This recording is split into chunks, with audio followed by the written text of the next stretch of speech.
Hey, welcome to the Sound Studies YouTube channel. I'm Nick Schwartz, owner of Sound Studies. We are a company that brings music lessons to you. So if you want to do virtual lessons online or have somebody come to your house, you can go to our website, soundstudies.co, to sign up for lessons. I want to take a second to ask you to subscribe to this channel. It does a lot for us. And today we're going to do something called the Nashville number system. It's very useful. I use it every day. I've used it every day for like 10 years. So it's just something that is very good to know.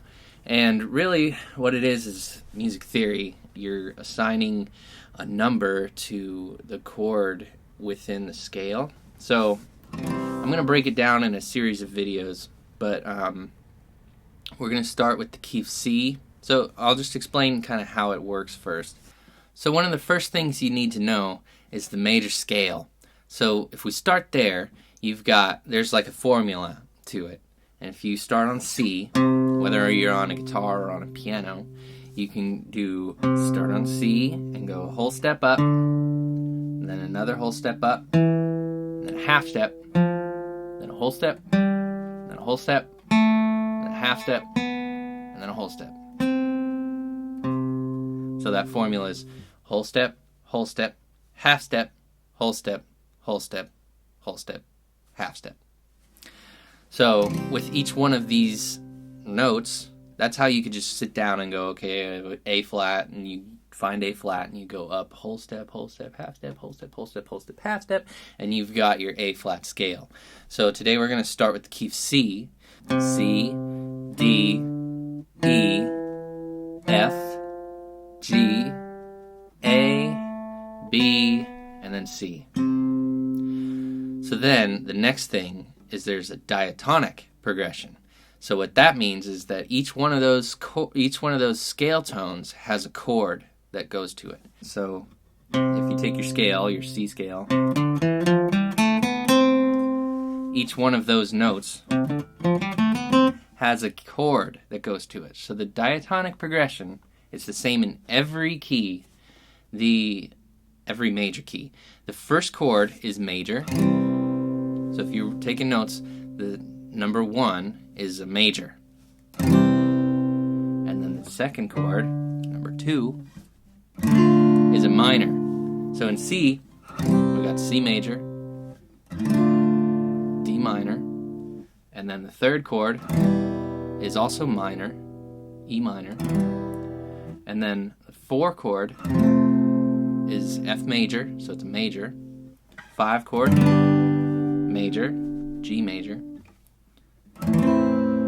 6 minor, A minor, and then there's the B diminished, which you don't normally play. It's usually you would do a 5/7. So what that means is it's the 5 chord, but with the 7 scale tone in the bass. So the B/7. So anyways, diatonic progression is major, minor, minor, major, major, minor, diminished. So if you assign a number to each one of those, you've got the 1, which is major, 2, which is minor, 3, minor, 4, major, 5, major, 6, minor, 7, diminished. So if I were to play like a 1, 4, 5 in the key of C, it would sound like this. 1, 4, 5, and then back to the 1. So if you just listen to that, I'll play it again. 1, 4, 5. Back to the 1. So really what it is it's the sound of the intervals moving back and forth. So if I'm just gonna change the key. I'll play it in G, play the same chord progression. 1, 4, 5, 1. Play it again.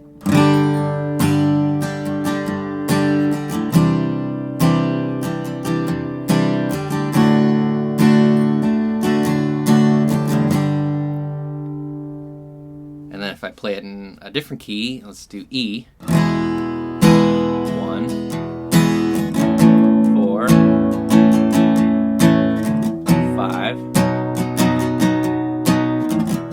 1. So you're hearing that interval change, the 1, 4, 5, 1. And then in the other key, G. 1, 4, 5, 1. Back in C. 1, 4, 5, 1. So it's just that interval change.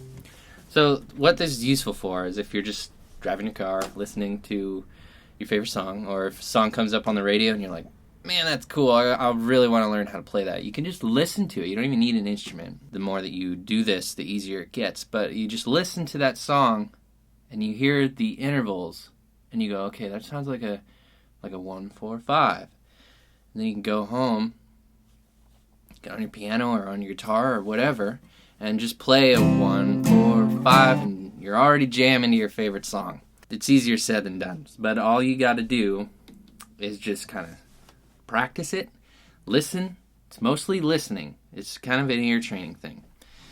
Now we can do some chord progressions using that. So if we did like a 1, 6, 4, 5, that would be 1, C, 6, A minor,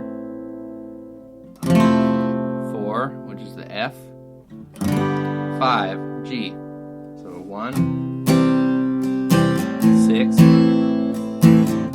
4, F, 5, G, C, major, A minor, F, G.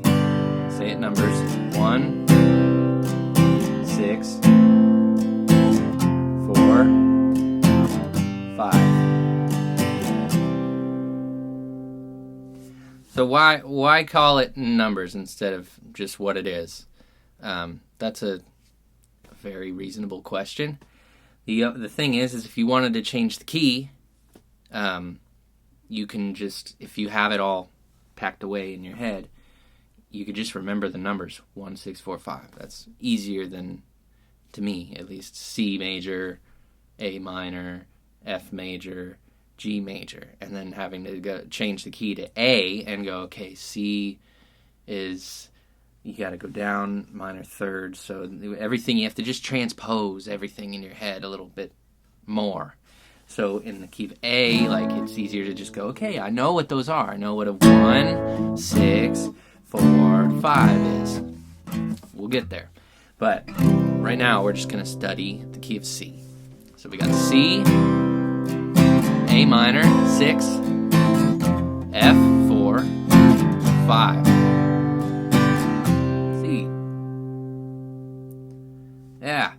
So then, let's do another chord progression. 4, 1, 6, 5.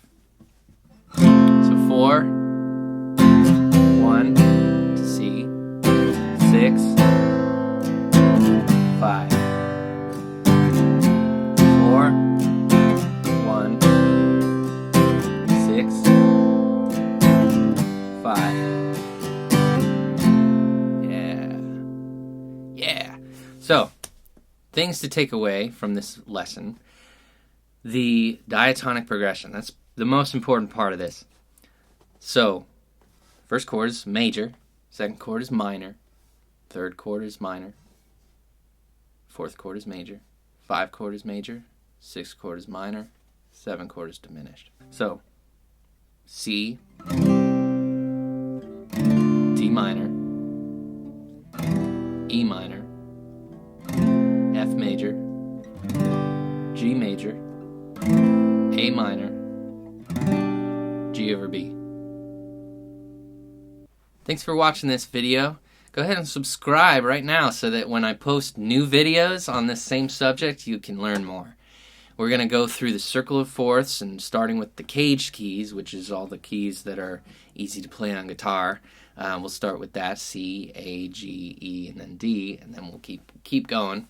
But that'll help you to learn the number system real well. So take the time to learn C right now, and we'll see you next time. Thanks.